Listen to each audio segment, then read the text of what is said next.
ഓം നമോ ഭഗവതേ വാസുദേവായ. നിശമ്യ ഗോപീ വചനാദുദന്തം സർവേപി ഗോപാ ഭയവിസ്മയാന്ധാഃ ത്വത്പാതിതം ഘോരപിശാചദേഹം ദേഹുർവിദൂരേധ കുഠാരകൃത്തം.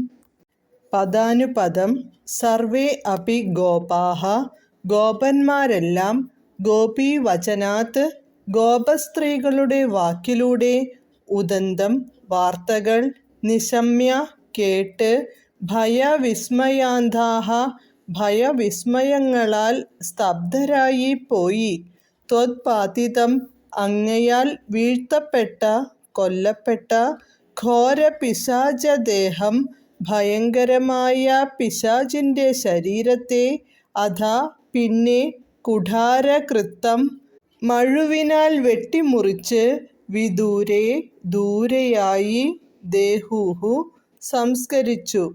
വിവർത്തനം.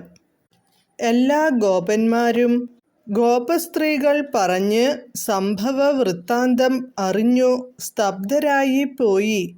അങ്ങയാൽ കൊല്ലപ്പെട്ട ഭയങ്കരമായ പിശാചദേഹത്തെ മഴുകൊണ്ടു വെട്ടിമുറിച്ചു ദൂരത്തൊരിടത്തു ദഹിപ്പിച്ചു. ഹരേ കൃഷ്ണ ഹരേ കൃഷ്ണ ഹരേ കൃഷ്ണ കൃഷ്ണ കൃഷ്ണ ഹരേ ഹരേ, ഹരേ രാമ രാമ രാമ ഹരേ ഹരേ.